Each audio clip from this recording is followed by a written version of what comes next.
दरम्यान मनसरच्या आक्रमक झालेल्या ग्रामस्थांनी पुणे नाशिक महामार्ग रोखल्यानंतर वाहतूक कोंडी झाली आहे। त्यानंतर पोलिसांनी वाहतूक वळवली आहे, मात्र आक्रमक ग्रामस्थांनी गनिमी कावा करू नका असा इशारा पोलिसांना दिला। याबाबत माहिती देत आहेत आमचे प्रतिनिधी रोहिदास घाटगे।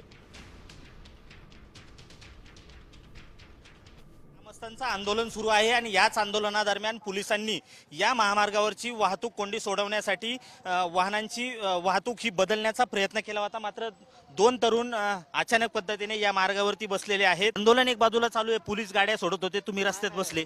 यांनी तिकडे आंदोलन चालू असताना इकडून यांनी गाड्या सोडण्याचा जो प्रयत्न केलाय तो आमच्या लक्षात आल्यानंतर आम्ही या ठिकाणी येऊन बंद केलेला आहे। यांनी काय झाले, प्रशासन आहे ना हे घाबरलंय पूर्णपणे, त्यांना लोकांना उत्तर द्यायचं काही राहिलेलं नाही, त्याच्यामुळे आता या पद्धतीने इकडून गाड्या लपून सोडत होते। आमच्या लक्षात आल्यानंतर आम्ही इथून यांना थांबवलेलं आहे। आम्ही हा जो आता पूर्णपणे नाशिक हायवे बंद केलेला आहे तो आम्ही पूर्णपणे बंदच ठेवणार आहे जोपर्यंत पुढचा काही निर्णय येत नाही। प्रशासन याचे कोणी अधिकारी किंवा पुणे जिल्हा चे पालकमंत्री किंवा प्रशासनातले केंद्रातील कोण व्यक्ती येते या ठिकाणी येत नाही तोपर्यंत हे बंद राहणार म्हणजे राहणार।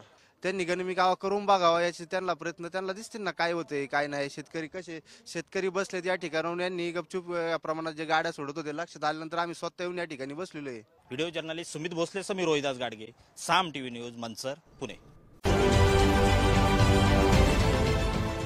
देश विदेशातील प्रत्येक घडामोडींचे लाईव्ह अपडेट मिळवण्यासाठी आता साम टीव्हीच्या सर्व सोशल मीडिया प्लॅटफॉर्मला लाईक, फॉलो आणि सबस्क्राईब करा।